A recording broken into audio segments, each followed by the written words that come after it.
குங்குமம் தொட்டால் ஒட்டிக்கொள்ளும் தன்மை, நெற்றியில் இட்டால் புண்ணாகாது உண்மை. பல வண்ண கலர்களின் பெருமை, இதுதான் ராஜாத்தி குங்குமத்தின் மகிமை. ராஜாத்தி குங்குமம் வைத்தால் அதிர்ஷ்டம் உங்களை தேடி வரும். 30 ஆண்டுகளாக மக்களின் நன்மதிப்பையும் பாராட்டுகளையும் பெற்றது. பெண்களின் அழகுக்கு அழகு சேர்ப்பது ராஜாத்தி குங்குமம். தமிழகமெங்கும் அனைத்து கடைகளிலும் கிடைக்கும். For trading enquiry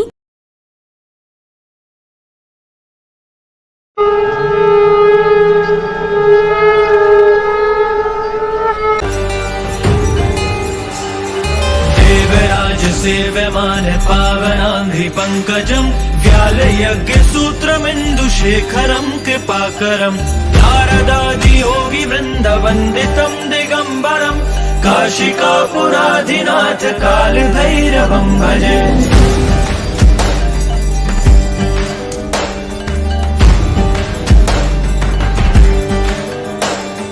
भानुकोटिभास्वरं भवाब्धितारकं परं नीलकण्ठमिप्सितार्थदायकं त्रिलोचनं कालकालमम्बुजाशमक्षशूलमक्षरं काशिकापुराधिनाथ कालभैरवं भजे।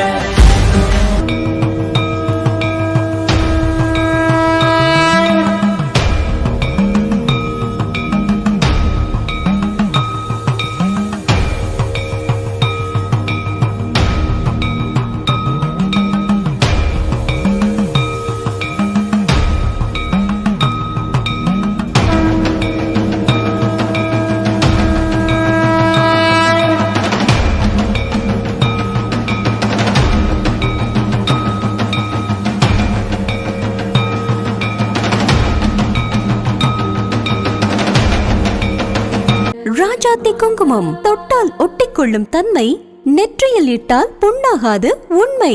பல வண்ண கலர்களின் பெருமை, இதுதான் ராஜாத்தி குங்குமத்தின் மகிமை. ராஜாத்தி குங்குமம் வைத்தால் அதிர்ஷ்டம் உங்களை தேடி வரும்.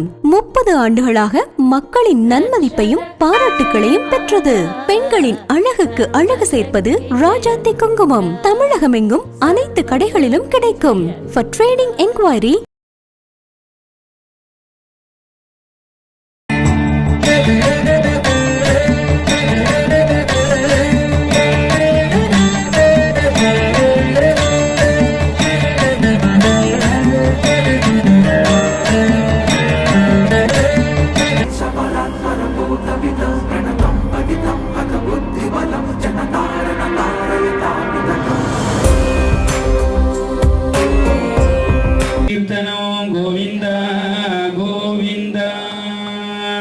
श्री नवग्रहमूर्ति திருத்தாள் போற்றியே போற்றி போற்றி.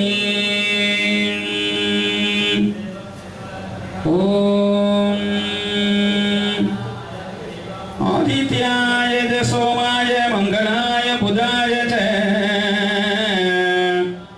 ஆதித்யாய சோமாய மங்களாய புதாய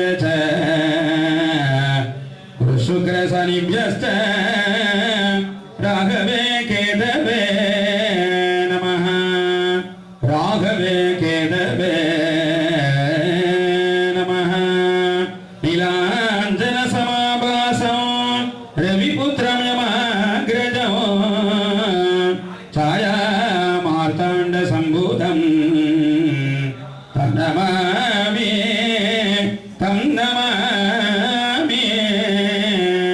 சனீஸ்வரம்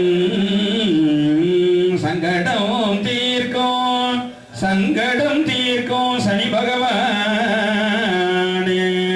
மங்களம் பொங்க மனம் வைத்து அருள்வாய் சச்சரவு இன்றி நெறியில் இச்சகம் வாழ இன்னருள்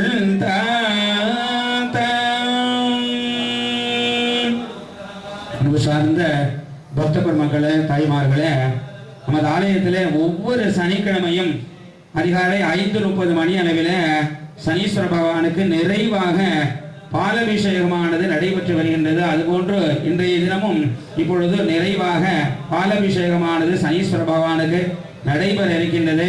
இந்த சனீஸ்வர பகவானுக்கு பாலபிஷேகத்தினுடைய பலனானது என்னன்னா, ஒவ்வொரு அபிஷேக திரவியங்களுக்கும் ஒவ்வொரு பலன் உண்டு. அந்த வகையில் இந்த பாலபிஷேகத்தினுடைய பலனானது என்னன்னா நீண்ட ஆயுளை தரக்கூடியது. சனீஸ்வர பகவானுடைய அனுகிரகம் நீண்ட ஆயுளை தரக்கூடியவர். நவகிரகங்களுடைய அனுகிரகத்தை தரக்கூடியவர் சனீஸ்வர பகவான். நவகிரகங்களுடைய தோஷத்தை விளக்கக்கூடியவர் சனீஸ்வர பகவான். உத்தியோகம் செய்யும் இடத்துல மன நிம்மதியை தரக்கூடியவர் சனீஸ்வர பகவான். வேலை ஆட்களால் நன்மையை தரக்கூடியவர் சனீஸ்வர பகவான். பெரிய அளவிலே வியாபாரம் எதையும் சாதிக்க முடியும் எனும் எண்ணத்தை தருபவர் சனீஸ்வர பகவான். சகலகலா வல்லமையை தருபவர் சனீஸ்வர பகவான். சிரமங்களை நீக்கக்கூடியவர் சனீஸ்வர பகவான். ஆகையினால இந்த வேளையில இப்பொழுது சனீஸ்வர பகவானுக்கு நிறைவாக இப்பொழுது அபிஷேக ஆராதனை வைபவமானது நடைபெற இருக்கின்றது. பிரதான சனீஸ்வர பகவானுடைய பிரதான அனுகிரகமாகிய நீண்ட ஆயுளை தர வேண்டும் என்று இந்த வேளையில சனீஸ்வர பகவானிடத்துல பிரார்த்தனை செய்து கொள்ள வேண்டியது. நம பார்வதி பதயே அரஹர மகாதேவ.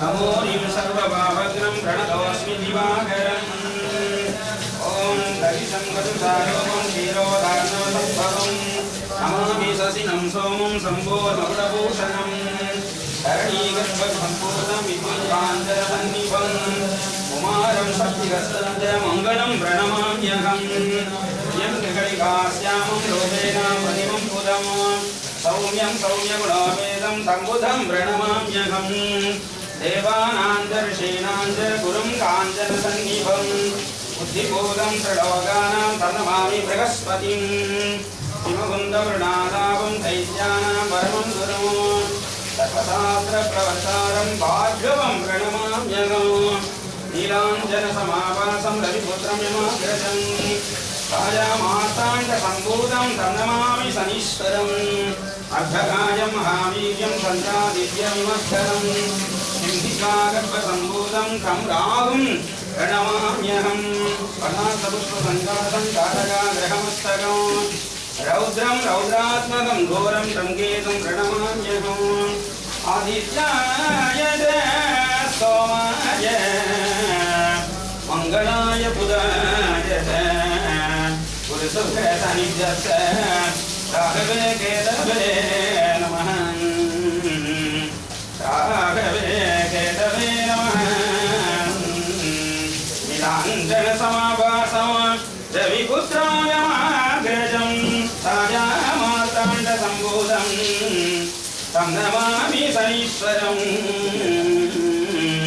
तं नमामि शनीश्वरं सङ्कटं तीर्க்கும் சனி பகவானே மங்களம் பொங்க மனம் வைத்தருள்வாய் சத்தரவின்றி நெறியில் உச்சகம் வாழ இன்னருள் ஓம் ஆதித்யாய சோமாய மங்களாய புதாய शुक्र सानिध्यस्थ आगवे केतवे नमः आगवे केतवे नमः ஏகிரு தோழி பங்கன் விடமுந்தகந்தன் மிக நல்ல வீணை கடவே மாசரு திங்கள் கங்கையின் முடிமேல் அணிந்து என் குளமே புகுந்ததனாயிரு திங்கள் செவ்வாய் உதஞ்சாலவல்லி சனிபாம்பு ரெண்டு முடனே ஆசரே நல்ல நல்ல அவை நல்ல நல்ல அடியாரவருக்கு மிக ஓம் சன்னோ தேவி ரவிஷ்டயாமோ பௌந்த மீதயே சம்யோ ரவிஷ்டவந்துனம்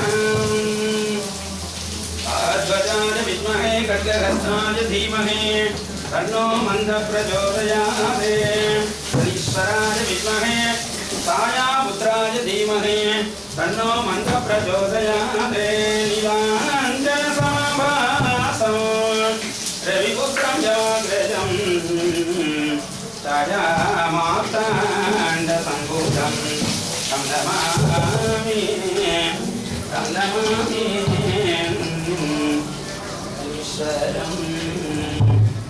नमामि शनीश्वरम्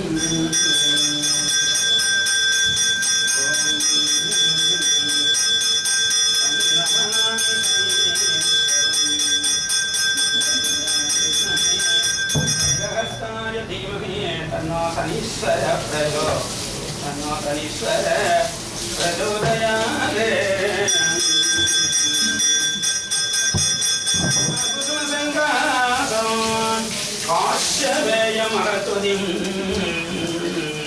प्रमोदिं सर्वपापज्ञं प्रणतोऽस्मि दिवाकरम् ஓம் சிலமாய் வாழ சீரருள் புரியோம் ஞானம் புகழும் ஞாயிறே போற்றி சூரியா போற்றி சுந்தரா போற்றி வீரியா போற்றி வினைகள் களைவாய் எங்கள் குறைகள் எல்லாம் தீர்க்கும் திங்களே போற்றி திருவருள் தருவாய்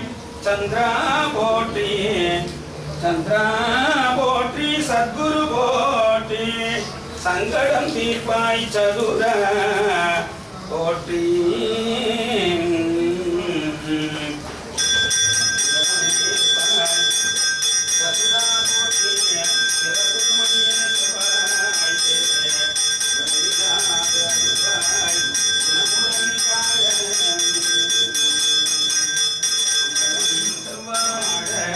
மகிழ்வுடன் அருள்வாய் பிரகஸ்பதி வியாழ பரத குருநேசா கிரகதோஷமின்றி கடாட்சி தருள்வாய் சுக்கிரமூர்த்தி சுகமிகைவாய் வக்ரமின்றி வரமிகும் தருள்வாய் வெள்ளி சுக்கிர வித்தகவேந்தே அள்ளி கொடுப்பாய் அடியார் கருளே சங்கடம் தீர்க்கும் சனி பகவானே மங்களம் பொங்க மனவை தருள்வாய் சச்சரவு இன்றி சகாநிதியில் இச்சகம் வாழ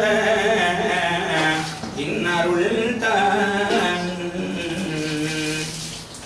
அரவணும் ராகு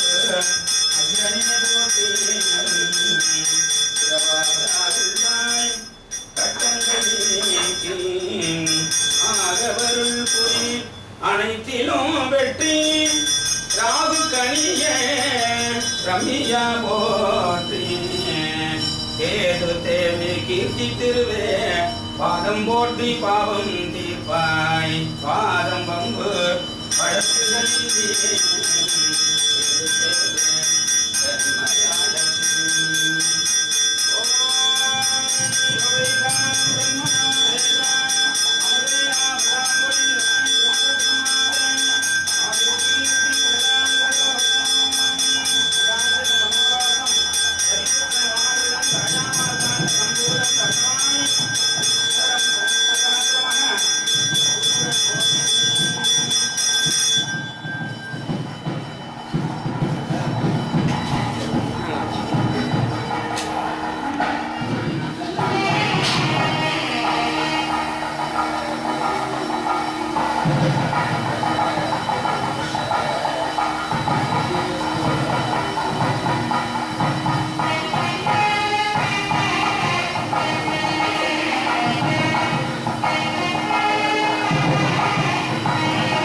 ब्रह्मणो वेद वसुविना वदाम्बुर्यो तस्मै ब्रह्मजा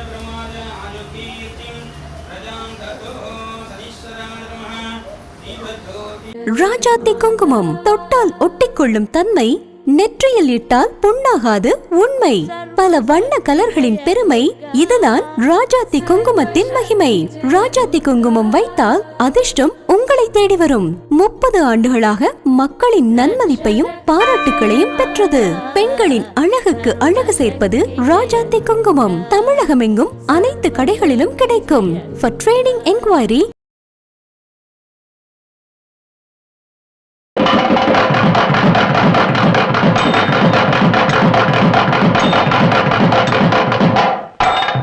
நாட்டிலே சித்தர்கள் அதிகம், பக்தர்கள் அதிகம், ஞானிகள் அதிகம். அந்த ஞானிகளின் வரிசையில் குறிப்பிடத்தக்கவர் வள்ளிமலை சுவாமிகள். இந்த வள்ளிமலைங்கிறது எங்கே இருக்கு தெரியுமோ? காட்பாடிக்கு பக்கத்தில் இருக்கு. ஆந்திராவில் காட்பாடி, தமிழ்நாட்டை ஒட்டின பகுதி. அந்த பகுதியிலே வள்ளிமலை என்று ஒரு அற்புதமான ஒரு திருத்தலம். அந்த வள்ளிமலையிலே சமாதி கொண்டவர் வள்ளிமலை சுவாமிகள். எனக்கு சொந்த அனுபவங்களே அங்கே உண்டு. கிருபானந்த வாரியார் சுவாமிகள் அந்த மலை கோயிலுக்கு திருப்பணி பண்ணினார். வள்ளிமலை கோயிலுக்கு திருப்பணி பண்ணினார் கிருபானந்த வாரியார் சுவாமிகள்.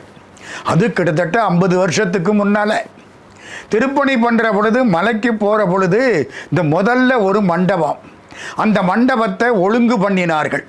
கீழே மேடும் பள்ளமுமாக இருந்தது. பள்ளத்தை எல்லாம் ஒழுங்குபடுத்தி, மேடையெல்லாம் ஒழுங்குபடுத்தி அப்படி நல்ல சமப்படுத்துகிற போது திடீர்னு ஒரு இடத்துல திடீர்னு ஒரு பள்ளம் உண்டாகிற்று.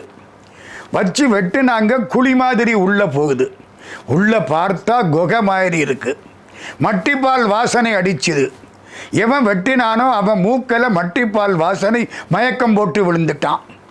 வாரியார் சுவாமிகளுக்கு செய்தி போயிற்று. வாரியார் சுவாமிகள் ஓடி வந்து பார்க்கிறார். உள்ளே எட்டி பார்க்கிறார். ஒரு சித்தர் தியானத்தில் இருக்கிறார். எங்கே? வள்ளிமலையிலே முதல் மண்டபம். சாமி பார்த்தார், இது சித்தர்கள் கோயில், இந்த மண்டபத்துக்கு திருப்பணி வேண்டாம், அப்படியே வைத்து விடுங்கள். இன்னைக்கும் அந்த முதல் மண்டபம் அப்படியே இருக்கிறது. இன்னொரு நிகழ்ச்சி, வள்ளிமலை கோயில் திருப்பணிக்காக வாரியார் சுவாமிகள் தன் தம்பியை அங்கே வைத்திருந்தார். அவர் ஒரு நாள் காலையில் ஒரு 4:30 மணிக்கு வெளிவாசலுக்கு போகிறதுக்காக மலைக்கு பக்கத்தில் போய் உட்கார்ந்திருக்கிறார். எதிர்த்தாப்பில் மிகப்பெரிய ராஜநாகம் படம் எடுக்குது. ராஜநாகம்னா கீழே இருந்து 4 அடி 5 அடி உயரத்துக்கு படம் எடுக்கும். இவருக்கு சப்த நாடியும் ஒடுங்கி போச்சு. ஒரு போடு போட்டால் கதை முடிஞ்சு போச்சு. எப்படி இருக்கும்? வள்ளியம்மான்னு கதறினார். அப்புறம் பேச்சு வரல, நாக்கு ஒட்டி கொண்டது. பயந்து ஓடி வந்து விட்டார். பாம்பு நல்ல வேளையாக போய்விட்டது. 1 மாதம் பேச்சு வரல, 2 மாதம் பேச்சு வரல. வாரியார் சுவாமிகள் அதுக்கப்புறம் வந்து அவருக்கு பக்கத்திலே உட்கார்ந்து முருகப்பெருமான் திருப்புகளை பாடி, வள்ளிமலை திருப்புகளை பாடி, வள்ளிநாச்சியாரை வணங்கி 3-4 மாதத்துக்கு அப்புறம் பேச்சு வந்தது. இதுதான் வள்ளிமலையின் சிறப்பு. முருகனுக்கும் வள்ளிக்கும் கல்யாணம் நடந்த இடம் வள்ளிமலை. விநாயகப் பெருமான் யானையாக வந்து விரட்டிய இடம் வள்ளிமலை. கிழவனாக வந்த முருகனுக்கு நம்முடைய வள்ளி நாச்சியார் தேனும் தினைமாவும் கொடுத்த இடம் வள்ளிமலை. சுனைக்கு அழைத்து கொண்டு சென்று சுனையிலே தண்ணீரை வள்ளி எடுத்து கொடுக்க முருகப்பெருமான் கிழவனாக இருந்து தண்ணீரை வாங்கி உண்ட இடம் வள்ளிமலை. நான் இதையெல்லாம் பார்த்துருக்கிறேன். நான் கண்டதை சொல்லலை, கண்ணால் கண்டதை சொல்கிறேன். வள்ளிமலைக்கு போய் பார்த்தீங்கன்னா தெரியும். பெரிய பாறை யானை மாதிரி இருக்கு, குகை இருக்கு, அதுக்குள்ள ஒரு சொனை இருக்கு. அந்த சொனைக்கு பேர் என்ன தெரியுமா? சூரியன் காணாத சொனை. என்ன அப்படி பகுதி அது? குகைக்குள்ள எப்படி சூரியன் வருவான்? தண்ணி இருக்கு. தண்ணியை எடுத்து குடிச்சு பார்த்தீங்கன்னா தேன் மாதிரி இருக்கு. பக்கத்தில் பார்க்குறேன், ஒரு பெரிய கால், ஒரு சின்ன கால், ஒரு பெரிய கால், ஒரு சின்ன கால். எனக்கு ஆச்சரியம். அங்கே இருந்தவங்களை கேட்டேன், இது என்னன்னு. ஒருத்தர் சொன்னார், கிழவனா வந்தார் இல்லை முருகன், அந்த கால் பெரிய கால். வள்ளி சின்ன குழந்தைய மாதிரி, சின்ன பிள்ளை மாதிரி வந்தாள்ல குமரி, அந்த சின்ன கால் அது முருகன் கால், இது வள்ளியின் கால். 2 திருவடியையும் தொட்டு கும்பிட்டேன். அது வள்ளிமலை. இந்த வள்ளிமலையிலே சமாதி கொண்டவர் வள்ளிமலை சுவாமிகள். நாம் இப்பொழுது அந்த பெரிய ஞானியை, அந்த பெரிய சித்தரை, திருப்புகழை மிகச் சிறப்பாக பாடி பரப்பிய பெருமானை நாம் சிந்திக்கப் போகிறோம். இது நாம் செய்த புண்ணிய பலன். வேகமாக திருவண்ணாமலைக்கு போகிறோம். திருவண்ணாமலை நினைக்க முத்தி தரக்கூடிய திருத்தலம் திருவண்ணாமலை. திருவாரூரில் பிறந்தால் மோட்சம், காசியில் இறந்தால் மோட்சம், சிதம்பரத்தை தரிசித்தால் மோட்சம், திருக்காலத்தியில் நடந்தால் மோட்சம், மதுரையில் வசித்தால் மோட்சம், திருவண்ணாமலையை நினைத்தாலே மோட்சம். ஸ்மரணாத் அருணாசலே. அருணாசலத்தை எங்கே நின்று நினைச்சாலும் புண்ணியம். அருணாசல சிவ அருணாசல சிவ அருணாசல சிவ அருணாசலா அருணாசலம் என அகமே நினைப்பவர் அகத்தை வேறறுப்பாய் அருணாசலா. பகவான் ரமணர் பாடியது இந்த பாடல். பகவான் ரமணர் பல நாட்கள் வாழ்ந்த இடம் திருவண்ணாமலை. சேஷாத்திரி சுவாமிகள் வாழ்ந்த இடம் திருவண்ணாமலை. ஈசான்ய ஞான தேசிகர் வாழ்ந்த இடம் திருவண்ணாமலை. விசிறி சுவாமிகள் என்று சொல்லப்படக்கூடிய யோகிராம் சுரத்குமார் அருளாட்சி நடத்திய இடம் திருவண்ணாமலை. ஞானிகள் எங்கே இருந்தாலும் அவர்களை இழுக்கக்கூடிய மலை திருவண்ணாமலை. ஆதிவடிவான மலை, அந்திருவர் தேடுமலை, சோதிமணி ஆடரவம் சூழுமலை, நீதி தழைக்கும் மலை, ஞான தவத்தினரை வா என்று அடைக்கும் மலை அண்ணாமலை. திருவண்ணாமலையிலே 20ஆம் நூற்றாண்டின் தொடக்கத்திலே கிட்டத்தட்ட 1901-2 அதை ஒட்டிய ஒரு காலகட்டம். அந்த சமயத்திலே ஒருவர் மலை ஏறுகிறார். மலையிலே ஒரு குகைக்குள்ளே இவர் போகிறார். இந்த நடந்து போறாரே, இவருக்கு பேர் அர்த்தநாரி. அப்படி மேலே போறார். குகைக்குள்ளே கோவணத்தோட ஒருத்தர் உட்கார்ந்திருக்கார். இந்த அர்த்தநாரி அவரை பார்க்கிறார். அவரை பார்த்தா பழனி ஆண்டவனை பார்த்தாப்பில் இருக்கு. முருகா, பழனி ஆண்டவா, தண்டாயுதபாணி காலில் விழுந்துட்டார். இவர் ஆசீர்வாதம் பண்றார். உள்ளே கோவணத்தோட உட்கார்ந்திருந்தது யார் தெரியுமா? பகவான் ரமணர். வெளிநாட்டிலே உள்ள எத்தனையோ சான்றோர்கள், அறிஞர்கள் எல்லாம் தேடி தேடி வந்து ஞானம் பெற்றார்களே, அந்த ஞானத்தை கொடுத்த பகவான் ரமணர். மிகச் சிறப்பாக திருவண்ணாமலையிலே பல ஆண்டுகள் வாழ்ந்து வாரி வழங்கி ஞான தவத்தை எல்லோருக்கும் தந்த பகவான் ரமணர் கீழே உட்கார்ந்திருக்கார். கோவணத்தோடு உட்கார்ந்திருக்கார். அந்த நேரத்தில் நின்று கொண்டு இருக்கிறார். இவர் அவரை பார்த்தாரா? பழனி ஆண்டவன் மாதிரி தெரிஞ்சுதா? காலில் விழுந்துட்டார். விழுந்தவருக்கு பேரு அர்த்தநாரி. முன்னாலே நின்னவருக்கு பேரு பகவான் ரமணர். பகவான் ரமணர் இந்த அர்த்தநாரிய ஒரு பார்வை பார்த்தார். கீழே போ. என்னடா இது, நான் மலை ஏறி வந்தேன், இவர் கீழே போய் சொல்றார். கீழே வந்தார் அர்த்தநாரி.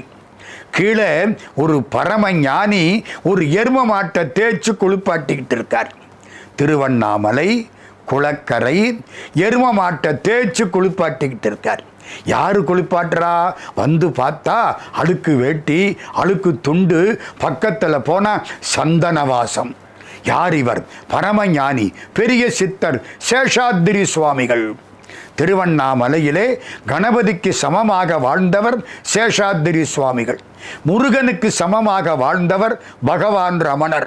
இந்த 2 பேரும் திருவண்ணாமலையில் அருளாட்சி செலுத்திய காலம் 20ஆம் நூற்றாண்டின் தொடக்க பகுதி. இப்போ சேஷாத்திரி சுவாமிகள் எரும மாட்டை தேய்ச்சி குளிப்பாட்டிக்கிட்டு இருக்கார். நம்ம அர்த்தநாரி கீழே வந்து கும்பிட்டார். சேஷாத்திரி சுவாமி அப்படியே பார்த்தார். என்ன, எரும மாட்டை குளிப்பாட்டுறேன்னு நினைக்கிறியா? மனுஷனை தேய்ச்சேன், அழுக்கு போகலை, அதான் மாட்டை தேய்ச்சி குளிப்பாட்டுறேன். எப்படி இருக்கும்? இந்த மனுஷங்களுக்கு எல்லாம் சொன்னேன், ஒருத்தனும் கேட்க மாட்டேங்கிறான். நல்ல வழியை சொன்னா கேட்க மாட்டேங்கிறான். ஐயோ, இப்படி இருக்கிறாங்களே அப்படின்னு இந்த மோவாயில விரலை வச்சுக்கிட்டு காட்சி கொடுத்தவர் சேஷாத்திரி சுவாமிகள். கடை விரித்தேன் கொள்வார் இல்லை, கட்டிவிட்டேன் நாரே ராமலிங்க சுவாமி. அது மாதிரி மனுஷனை தேய்ச்சி குளிப்பாட்டினே, முடியலை, அழுக்கு போகலை, மாட்டை தேய்ச்சி குளிப்பாட்டுறேன். அர்த்தநாரிக்கு புரிந்து விட்டது, ஒரு பெரிய மகானுக்கு முன்னால் நாம் நின்று கொண்டிருக்கிறோம். இப்போ சேஷாத்திரி சுவாமிகள் அவரை பார்க்கிறார். வள்ளிமலைக்கு போ, திருப்புகள் மகா மந்திரம், திருப்புகளை பாடு, அதுக்கு மேலே வேற மந்திரம் கிடையாது, வள்ளிமலைக்கு போ.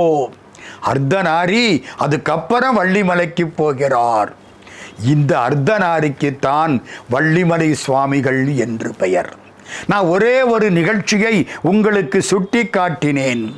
வள்ளிமலை சுவாமிகள் அங்கே இருந்து புறப்பட்டார். இன்னும் ஒரு நிகழ்ச்சி, இதெல்லாம் திருவண்ணாமலை நிகழ்ச்சிகள். பகவான் ரமணர் திருவண்ணாமலையை சுற்றி வருவார். கிரிவலம்னு இப்போவும் சுற்றி வர்றோம் இல்லையா, அது மாதிரி. ஆனால் நம்ம சுற்றி வர்றது வெளியில் உள்ள பரிக்கிரமா. பரிக்கிரமான்னா சுற்றி வர்றது. ரமணர் போனது உள் பரிக்கிரமா. திருவண்ணாமலையில் மலையை ஒட்டி ஒரு பிரகாரம் இருக்கு. ரொம்ப வெயிலாக இருக்கும், பாலைவனம் மாதிரி இருக்கும், அனல் அடிக்கும். அதில் நம்ம யாரும் இப்போ பிரகாரம் போகிறது இல்லை, நம்ம அதுக்கு வெளிப்பிரகாரம் தான் போகிறோம். இது உள்ளே உள்ள பிரகாரம். பகவான் ரமணர் ஒரு 20-30 பேரோடு தினந்தோறும் காலையில் அந்த பகுதியில் அப்படியே சுற்றி வருவார். எல்லாரும் பின்னால் போவாங்க. ரமணர் பாடிக்கிட்டே போவார். எத்தனையோ பாட்டு, தெலுங்கு தெரியும், கன்னடம் தெரியும், தமிழ் தெரியும், அப்படியே பாடிக்கிட்டே போகிறார். அருணகிரிநாதர் மேலே ரொம்ப பிரியம். வேடிச்சு காவலன் வகுப்பு அப்படின்னு ஒன்று, அதை பாடுவார். பாடிவிட்டு வேடிச்சு காவலனே, வேடிச்சு காவலனே அப்படின்னு காவலனே காவலனே அப்படிம்பார். உடனே இந்த அர்த்தநாரி பக்கத்தில் போயிருக்கார். இந்த அர்த்தநாரி என்ன கேட்கிறார், ஏமேமி காவலனே, எந்தந்தா காவலனே அப்படின்னு நம்முடைய அர்த்தநாரி கேட்கிறார். காவலன்னா யாருக்கு காவலன், எதுக்கு காவலன், என்ன தருவான்? ஒரு சாது பக்கத்தில் போனவர். அன்னைக்கு காலையில் ஒரு 8 மணி. இந்த சாதுவுக்கு பசிக்குது. அவர் என்ன கேட்டார், அர்த்தநாரி காவலனே காவலனேன்னு பாடினதை கேட்டு அர்த்தநாரி ஏமேமி காவலனே, எந்தந்தா காவலனே, என்னத்தை கொடுப்பான், எதுக்கு காவலன் அப்படின்னு கேட்டாரா. இந்த சாது என்ன பண்ணார், இட்லி காவலனே, காப்பிக்கு காவலனே, பசிக்குது, காலம்பர நேரம், இட்லி வேணும், காப்பி வேணும். உடனே பகவான் ரமணர் சிரித்தார். எல்லாரையும் உட்கார வச்சு விட்டார். பாதியில் ஒரு பாறை, அந்த பாறைக்கு பக்கத்தில் உட்காத்தி விட்டார். இன்னும் அந்த பாறை இருக்கு, நான் பார்த்துருக்கிறேன் உள்பரிக்கிரமாவில். அந்த பாறையில் உட்காத்தி விட்டார். எல்லாரும் உட்கார்ந்தாங்க. 10 நிமிஷம் பகவான் ரமணர் தியானம் பண்றார். கீழே எல்லாரும் உட்கார்ந்து இருக்கிறாங்க. நம்ம அர்த்தநாரியும் உட்கார்ந்து இருக்கிறார். 10 நிமிஷம் ஒரு சைக்கிள் வருது. சைக்கிளில் 2-3 பாத்திரங்களை மாட்டி தொங்க விட்டுக்கிட்டு ஒருத்தர் வாரார். எடுக்கிறார். இட்லி, சட்னி, காப்பி எல்லாம் வந்துருச்சு. பகவான் ரமணர் சிரிக்கிறார். நினைத்த மாத்திரத்தில், நினைத்த இடத்தில் அன்பர்கள் எதை கேட்கிறார்களோ அதை கொண்டு வரக்கூடிய ஆற்றல் வாய்ந்தவர் பகவான் ரமணர் என்பது இப்பொழுது நிரூபிக்கப்பட்டது. அதில் அர்த்தநாரிக்கு உடனே ஒன்று ஞாபகம் வந்துச்சு. என்ன ஞாபகம் வந்துச்சு தெரியுமா? வேண்டும் அடியவர்கள் வேண்டும் பொருளை எல்லாம் வேண்ட வெறாது உதவும் பெருமாளே. திருப்புகளில் ஒரு வரி, வேண்டும் அடியவர்கள் வேண்டும் பொருளையெல்லாம் வேண்ட வெறாது உதவும் பெருமாளே. வேண்டக்கூடிய அடியவர்கள் எதை கேட்கிறார்களோ அதையெல்லாம் வெறுக்காமல் தரக்கூடிய முருகப்பெருமானே. கண்ணீர் வந்தது. அன்னைக்கு அருணகிரியார் பாடியது அருணாசலத்தில் இப்பொழுது பகவான் ரமணர் மூலம் நமக்கு காட்டப்பட்டிருக்கிறது. சேஷாத்திரி சுவாமி அர்த்தநாரியை பார்த்து ஒன்று கேட்டாராம். என்ன கேட்டார் தெரியுமா? நான் எனதுங்கிற வேறுபாடுகள் தீர வேண்டும், கடவுளோடு ஒன்றாக வேண்டும். இந்த நான் வேற நீ வேற அப்படின்னு நினைக்கப்படாது. எல்லாம் கடவுளுடைய அம்சம் அப்படின்னு நினைக்கணும். அந்த மனப்பாங்கு எனக்கு வேண்டும். இதை மட்டும் நீ கேளு கடவுள்கிட்ட அப்படின்னு சேஷாத்திரி சுவாமி அர்த்தநாரிட்ட சொன்னாராம். சொல்லிவிட்டு, இந்த மாதிரி நீ படித்த திருப்புகளில் எங்கேயாவது இருக்கா?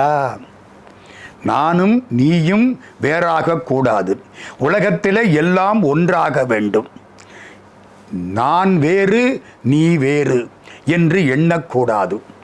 ஏதாச்சும் பாட்டு இருக்கா? இருக்கு. எனது யானும் வேறாகி எவரும் யாதும் யானாகும் இதய பாவனாதீதம் அருள்வாயே. எவரும் யாதும் யானாகும், எல்லாம் நான் தான், எல்லாம் கடவுள் மயம். இது கடவுள், அது கடவுள், பார்க்கின்ற பொருள் அனைத்தும் கடவுள். பாரதியார் சொல்லுவார் இல்லையா, அப்பனே எல்லாம் கடவுள், தேடுகின்ற பொருள் அனைத்தின் கூட்டம் தெய்வம். இங்கே இருக்கக்கூடிய கூலத்தை மலத்தினையும் வழங்க வேண்டும். பாரதியார் பாடுவார், கேளப்பா சீடனே கழுதை ஒன்றை கீழான பன்றியினை தேளை கண்டு தாளை பார்த்து இருகரமும் சிறமேல் கூப்பி சங்கர சங்கர என்று பணிதல் வேண்டும். தேளை பார்த்தா கும்பிடணும், பாம்பை பார்த்தா கும்பிடணும். எப்படி? கூலத்தை மலத்தினையும் வணங்க வேண்டும். ஏன்? கூடி நின்ற பொருள் அனைத்தின் கூட்டம் தெய்வம். எல்லாம் சேர்ந்தது தாண்டா தெய்வம். கடவுள் எங்கே இல்லை, எல்லா இடத்திலும் இருக்கிறார். இதுதான் அந்த அர்த்தநாரிக்கு சேஷாத்திரி சுவாமி சொல்லி கொடுத்தது. எல்லாம் கடவுள் மயம். சூரியனை காணாத சுனை, மிகச் சிறப்பான ஆசிரமம் எல்லாம் வள்ளிமலையில் இப்பொழுதும் இருக்கின்றன. வள்ளிமலைக்கு செல்லக்கூடியவர்கள் அதையெல்லாம் பார்க்கிறார்கள். வள்ளிமலைக்கு பக்கத்தில் தான் திருத்தணி. திருத்தணிக்கு என்ன சிறப்பு தெரியுமா? வள்ளிமலை சுவாமிகள் திருத்தணியில் ஜனவரி மாதம் 1ஆம் தேதி அன்னைக்கு ஒரு படிவிழா தொடங்கினார். 1918. இப்போ 100 வருஷத்துக்கு மேலே ஆயிடுச்சு. எல்லாரும் ஜனவரி 1ஆம் தேதி கலெக்டர் காலில் போய் விழுவாங்க. ஏன்னு கேட்டால், கலெக்டர் தான் நமக்கு ஆட்சி தலைவர், ராஜா. இவர் சொன்னார், இல்லை, அதுக்கு மேலே ஒருத்தன் இருக்கிறான், ஞானிகளுக்கெல்லாம் ஞானி, தலைவர்களுக்கெல்லாம் தலைவன், வைத்தியர்களுக்கெல்லாம் நாதன், திருத்தணி முருகன், அவனை போய் கும்பிடுன்னார். ஜனவரி 1ஆம் தேதி காலையில் திருத்தணியில் ஒவ்வொரு படியிலையும் நின்று திருப்புகள் பாடி ஒவ்வொரு படியிலையும் தீபம் ஏற்றி அர்ச்சனை பண்ணி மேலே வந்து முருகனை கும்பிடுறது. இதுக்கு பேர் என்ன? திருப்படி திருவிழா. இதை தொடங்கி வைத்தவர் வள்ளிமலை சுவாமிகள். திருத்தணி பூரா திருப்புகள் பாடுனாங்களாம்.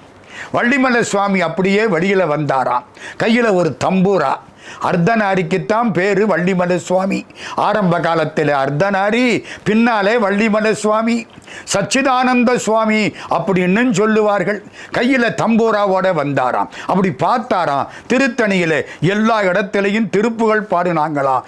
இவர் ஒரு திருப்புகளை மாற்றி பாடிவிட்டார்.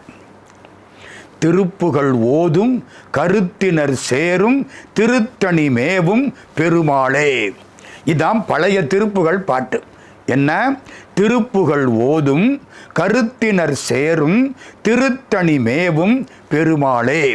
இந்த பாட்டை தன்னை அறியாம திருத்திண்ணை தோறும் திருப்புகள் ஓதும் திருத்தணி மேவும் பெருமாளேன்னு மாற்றி பாடிவிட்டார். திருத்திண்ணை தோறும் திருப்புகள் ஓதும் திருத்தணி மேவும் பெருமாளே. திருப்புகள் சந்தத்தோட பாடுறது, சும்மா எல்லாம் பாட முடியாது. அற்புதமான சந்தம். சந்தத்தில் இவர் பாடிவிட்டாராம். அதில் இருந்து திருப்புகள் திருத்தணியில் திருத்திண்ணையிலெல்லாம் ஒலிக்கத் தொடங்கிற்று. ஆமாம், இந்த அர்த்தநாரி யார்? யார் இந்த வள்ளிமலை சுவாமிகள்? நான் இதுவரைக்கும் அவரை பற்றி கொஞ்சம் சொன்னேன்.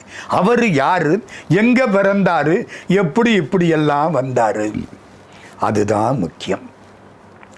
பவானின்னு ஒரு ஊர், நம்ம ஈரோட்டுக்கு பக்கத்தில் பவானி, கூடுதுறைன்னு அந்த இடத்துக்கு பேர். பாடல் பெற்ற திருத்தலம் திருநனா என்று பவானிக்கு பேர். 2 ஆறுகள் சேரும். அப்படி சேர்ந்தாலே 3வது ஆறு கீழே இருந்து வர்றதா ஒரு ஐதீகம். அதனால கூடல் சங்கமம் அப்படின்னு பவானிக்கு பேர். கூடுதுறைன்னு ஒரு பேர். பவானிக்கு பக்கத்தில் பூனாச்சி புதூர் அப்படின்னு ஒரு சின்ன கிராமம். இந்த கிராமத்தில் கணபதி சாஸ்திரி அப்படின்னு ஒருத்தர் வாழ்ந்து வந்தார். இந்த கணபதி சாஸ்திரி யார் தெரியுமா? இங்கிருந்து 60 வயசு ஆக விட்டு காசிக்கு நடந்து போயிட்டாராம். காசி எங்கே இருக்குது, கூடுதுறை எங்கே இருக்குது, பவானி எங்கே இருக்குது? 3000 கிலோமீட்டர். ஒத்த மனுஷன் காசிக்கு நடந்திருக்கார். அப்பர் சுவாமிகள் கைலாசத்தை காண வேண்டும் என்று 7ஆம் நூற்றாண்டில் கைலாசம் வரைக்கும் நடந்த மாதிரி இந்த கணபதி சாஸ்திரிகள் பூனாச்சிபுதூரில் இருந்து காசி வரைக்கும் நடந்து போயிருக்கார். 60 வயசு அங்கேயே சமாதி ஆயிட்டார். அவ்வளவு புகழ் பெற்றவர் கணபதி சாஸ்திரிகள். வாழ்க்கையில் ஒரு முறையாவது காசி விஸ்வநாதனை பார்க்க வேண்டும். காசிக்கு மிஞ்சின பதியும் இல்லை, கங்கைக்கு மிஞ்சின நதியும் இல்லை. இப்போ காசி அற்புதமாக இருக்கிறது. 70,000 பேர் ஒரே நேரத்தில் இருக்கலாம். நம்முடைய மதிப்பிற்குரிய பிரதமர் நம்முடைய மோடி அவர்கள் அந்த காசியை அற்புதமான திருத்தலமாக ஆக்கி பல பேர் வந்து கும்பிடக்கூடிய மாதிரி ஆக்கி இருக்கிறார். காசிக்கு என்னைக்குமே மரியாதை. நம்ம காசிக்கு போகிறோம், அவங்கெல்லாம் நம்ம ராமேஸ்வரத்துக்கு வருவாங்க. அந்த காலத்திலே இந்தியா அப்படி ஒருங்கிணைக்கப்பட்டது. கணபதி சாஸ்திரி காசிக்கு போய் அங்கே சமாதியானவர், கங்கையில் சமாதி. இதே சேஷாத்ரி சுவாமி தான் அர்த்தநாரிட்ட ஒரு முறை சொல்லியிருக்கார். இதெல்லாம் பல செய்திகள். சரி, இந்த கணபதி சாஸ்திரிகள் வம்சத்தில் அவர் பேரன், மகனுக்கு மகன் சிதம்பர ஐயர்னு பேர். முதத்தாரன் கல்யாணம் பண்ணினார், குழந்தை இல்லை. 2ஆம் தாரன் கல்யாணம் பண்ணினார். அந்த பொண்ணுக்கு மகாலட்சுமின்னு பேர். மகாலட்சுமியே தான். இவர் பேர் சிதம்பர ஐயர், இது சைவம். அது மகாலட்சுமி, அது வைணவம். கல்யாணம் ஆச்சு, இன்னும் குழந்தை இல்லை. ஒரு நாள் 2 பேரும் தோசைக்கு மாவரைக்கிறாங்க. அந்த ஐயர் வந்து அந்த குழவியை சுத்துறார். அந்த அம்மா தள்ளி கொடுக்குறாங்க. அந்த காலம் அப்படித்தான். 2 பேர் இருக்கிற பொழுது திடீர்னு ஒரு பெரிய நாகப்பாம்பு தலையை தூக்கிக்கிட்டு இந்த பக்கத்தில் வந்து நிற்கிது. எப்படி இருக்கும்? உரலுக்கு பக்கத்தில் பாம்பு. அப்படியே பார்த்தாங்க 2 பேரும், பயந்தார்கள். முருகா முருகா செங்கோட்டு வேளா, திருச்செங்கோட்டிலே வேலன். இவங்க ஊருக்கு பக்கத்திலே திருச்செங்கோடு. முருகப்பெருமானுடைய திருத்தலங்களில் புகழ் பெற்றது திருச்செங்கோடு. திருச்செங்கோட்டு முருகனுக்கு செங்கோட்டு வேலன்னு பேரு. அவருக்கு அபிஷேகம் கிடையாது. அதுவும் நவபாஷாண திருமேனி, அபிஷேகம் கிடையாது. பக்கத்திலே சிவபெருமான், அம்பாளும் சிவனும் ஒன்றிய தோற்றம். அதுக்கு பேரு உமை ஒரு பாகன், வடமொழியிலே அர்த்தநாரீஸ்வரர். அர்த்தநாரீஸ்வரருக்குத்தான் அபிஷேகம் எல்லாம். இந்த ஊருக்கு என்ன பேரு? திருச்செங்கோடு. கந்தர் அலங்காரத்திலே அதிகம் பாடப்பட்ட திருத்தலங்களில் குறிப்பிடத்தக்கது திருச்செங்கோடு. மாலோன் மருகனை, மன்றாடி மைந்தனை, வானவர்க்கு மேலான தேவனை, மெஞ்ஞான தெய்வத்தை, மேதினியில் சேலார் வயற்பொழில் செங்கோடனை சென்று கண்டு தொழ 4000 படைத்திலனே அந்த நான்முகனே என்பது கந்தர் அலங்காரம். முருகனை பார்க்கறதுக்கு 2 கண் பத்தாதே. இந்த பிரம்மா ஒரு கஞ்சன், எனக்கு 2 கண்ணை படைச்சிருக்கான், 4000 கண்ணை கொடுக்கலையே அப்படின்னு அருணகிரி கேட்ட திருத்தலம் திருச்செங்கோடு. பாம்பு மலை, சர்ப்ப சைலம், பாம்பு மாதிரி வடிவம் திருச்செங்கோடு. இப்போ இந்த பாம்பை பார்த்த உடனே இந்த சிதம்பர ஐயரும் மகாலட்சுமியும் முருகா முருகா முருகா. பாம்பு போய்விட்டது. நல்ல வேளை போய்விட்டது. திருச்செங்கோட்டுக்கு போகணும். திருச்செங்கோட்டு முருகனை கும்பிடணும். பாம்பு வடிவத்தில் வந்து விட்டார். 12 அமாவாசை. திருச்செந்தூருக்கு போனார்கள், வழிபாடு செய்தார்கள். குழந்தை வரம் கிடைத்தது. முதல்ல ஒரு பெண் குழந்தை, நாகம்மாள்னு பேர் கொடுத்தாங்க. 2வது ஒரு பையன். 1870 நவம்பர் மாதம் 25ஆம் தேதி, கார்த்திகை மாதம் மூல நட்சத்திரம். ஒரு ஆண் குழந்தை. ஆண் குழந்தைக்கு என்ன பேர் வைக்கலாம்? அர்த்தநாரி. இவர் தான் நம்ம அர்த்தநாரி. நான் ஆரம்பத்தில் சொன்னனே, அந்த அர்த்தநாரி இவர் தான். 1870 நவம்பர் மாதம் 25ஆம் தேதி அர்த்தநாரி அவதாரம் செய்கிறார். சின்ன குழந்தை, 5 வயசு. அப்பா இறந்து போயிட்டாங்க. அம்மா வளர்க்கணும், முடியலை. இவங்க மாமா கங்காதர ஐயர்னு ஒருத்தர், அவர்கிட்ட கொண்டு போய் இந்த அர்த்தநாரியை வேலைக்கு சேர்த்து விட்டாங்க. 5 வயசு. இப்போ ஒரு 10 வயசு வச்சுக்கிடுங்களேன், அவ்வளவு தான் இருக்கும். அதுக்கு உள்ளதான் 9ஓ 10ஓ. கங்காதர ஐயர் கொண்டு போய் வளர்க்குறேன்னு ஆரம்பித்தார். ஈரோடு அவருக்கு ஹோட்டலில் இந்த பிள்ளை இருக்கு, படிப்பில் கவனம் இல்லை. இந்த படிப்பு வேண்டாம், எனக்கு வேறு படிப்பு இருக்கிறது அப்படின்னு நினைச்சாரோ என்னமோ தெரியலை. நம்ம படிக்கிற படிப்பெல்லாம் சந்த படிப்பு தானே, நம்மை பற்றிய படிப்பு தான் சொந்த படிப்பு. இந்த பிள்ளைக்கு படிப்பு ஏறலை. என்ன பண்ணுறது? மாமா என்ன பண்ணாரு, நல்லா சமைக்க கற்றுக் கொடுத்தார். ஹோட்டல் தொழில் அருமையாக சமைப்பார். பள்ளிக்கூடத்துக்கு அனுப்பினார். கூட படித்த பையனை வாய்க்காலில் தள்ளி விட்டான் நம்ம அர்த்தநாரி. வாத்தியார் பார்த்தார், உங்கள் பயலுக்கு படிப்பு வராது, வீட்டுக்கு அனுப்பிச்சு விட்டார்.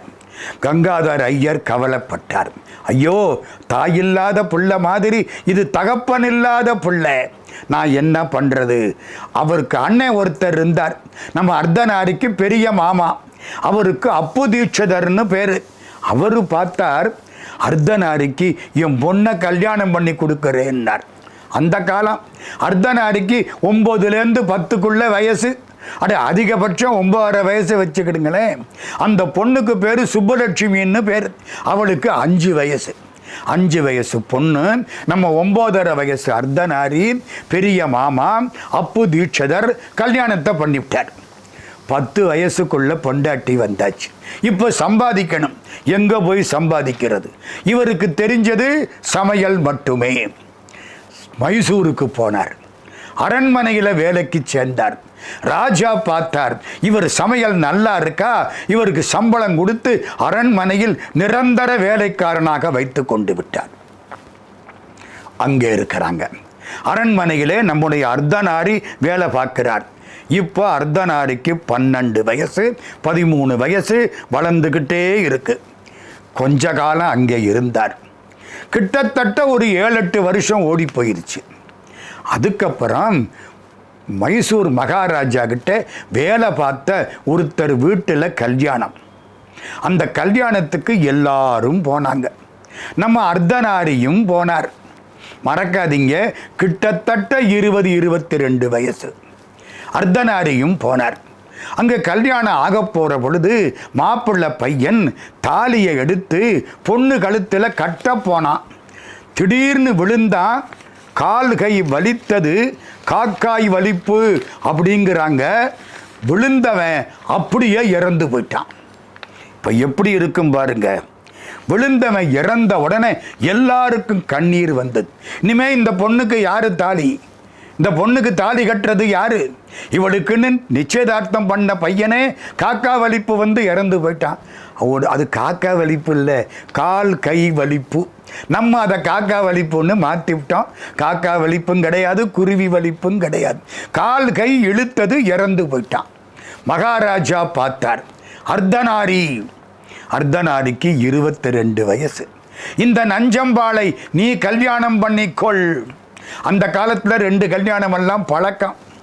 மூத்ததாரம் சுப்புலட்சுமி இருக்கிறா. இப்போ 2ஆம் தாரம் நம்ம அர்த்தநாரிக்கு 22 வயசுல நஞ்சம்மாள் கல்யாணம் ஆயிடுச்சு. இப்போ 2 பொண்டாட்டி. அதில் வேடிக்கை என்ன தெரியுமா?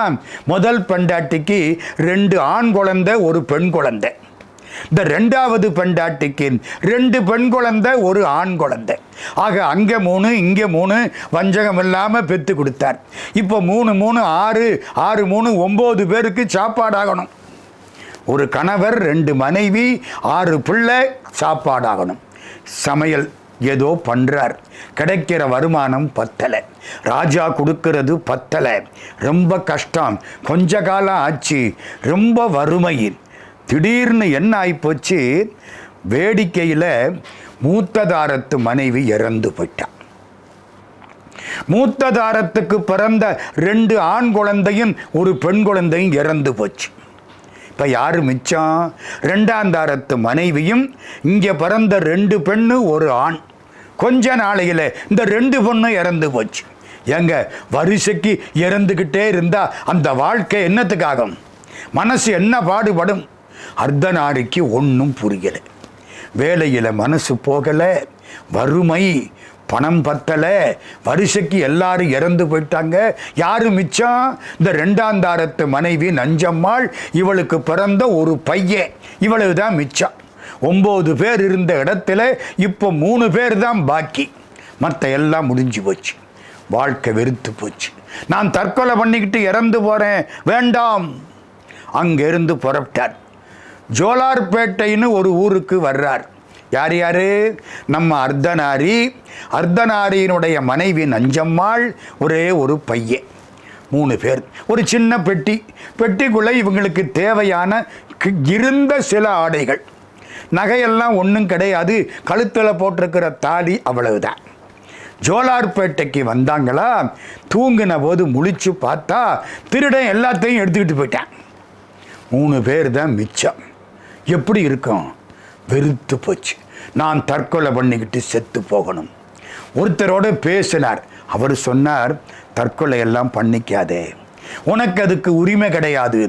தற்கொலை பண்ணிக்கிறதுக்கு முன்னால பழனியில் போய் பழனி ஆண்டவனை கும்பிடு, அதுக்கப்புறம் தற்கொலை பண்ணிக்கோ. அப்படியா? சரி, போறேன். இவர் மனைவி மகன் நேர பழனிக்கு வந்துட்டாங்க. பழனி ஆண்டவன் தண்டாயுதபாணியா நிற்கிறான். கண்டார்தம் அனங்கவரும் முண்டிதமாம் சிரத்தழகும் காண காண கொண்டாடத்தக்க திரு நீற்றழகும் கண்டிகையின் கோலச்சீரும் பண்டாய நான்மறை கோவணச்சீரும் கொண்டு தென்பழனி வாழும் தண்டாயுதப் பெருமான் திருவடிக்கே அகங்குலைந்து தழைத்து வாழ்வாம். கண்டார்தம் அனங்கவரும் முண்டிதமாம் சிரத்தழகு. பழனி ஆண்டவன் அப்படியே நிற்கிறான். வந்தாங்க 3 பேரும் கண்ணீர் விட்டு அழுதார்கள். முருகா, இந்த பிறவி முடிய போகிறது. யாருக்கு தெரியும்? அவனுக்கு இல்லை தெரியும். எப்போ முடிக்கணும்னு அவனுக்கு இல்லை தெரியும். இவருக்கு என்ன தெரியும்? நான் இறக்கப் போகிறேன். மலையிலிருந்து விழுந்து தற்கொலை பண்ணி கொண்டு சாகப் போகிறேன். முருகா, அடுத்த பிறவியிலையாவது எனக்கு நல்ல வாழ்க்கையை கொடு. 3 பேரும் கண்ணீர் விட்டு அழுதார்கள். அந்த கோயில் அர்ச்சகர் அந்த பக்கம் வந்தார். அர்த்தநாரியை பார்த்து விட்டார். அர்த்தநாரியுடைய தோளில் பூநூல் கிடந்தது. பார்த்தார். நீ யாரு? அர்த்தநாரி. நான் அர்த்தநாரி. இங்கே எதுக்கு வந்தேன்? பழனி ஆண்டவனை கும்பிட வந்தேன். ஆமாம், உனக்கு என்ன வேலை? நான் நல்லா சமைப்பேன். அப்படியா? உனக்கு சமைக்க தெரியுமா? நல்லா சமைக்க தெரியும். முன்னே எங்கேயாவது வேலை பார்த்தியா? மைசூர் மகாராஜாட்ட வேலை பார்த்தேன். ஆஹா, பழனி ஆண்டவனுடைய சன்னிதானத்தில் மடப்பள்ளியில் சமையல்காரர் வேணும். நீ மடப்பள்ளி சமையல்காரனாயிரு, உனக்கு சம்பளம் கிடைக்கும். இது யாரு? உன் மனைவியா? இது உன் பிள்ளையா? பிள்ளைய படிக்க வைக்கிறோம், வீடு கொடுக்கிறோம், இங்கே இரு. பழனி ஆண்டவன் தடுத்து ஆட்கொண்டு விட்டான். சாக வேணும் என்று எண்ணியவர்களை பழனி ஆண்டவன் வாழ்வு தரப்போகிறேன், நீ என்னை பாட வேண்டும், பாடாமல் சாக முடியாது. அது அவன் போட்ட கட்டளை. ராஜாத்தி குங்குமம் தொட்டால் ஒட்டிக்கொள்ளும் தன்மை, நெற்றியில் இட்டால் புண்ணாகாது உண்மை. பல வண்ண கலர்களின் பெருமை, இதுதான் ராஜாத்தி குங்குமத்தின் மகிமை. ராஜாத்தி குங்குமம் வைத்தால் அதிர்ஷ்டம் உங்களை தேடி வரும்.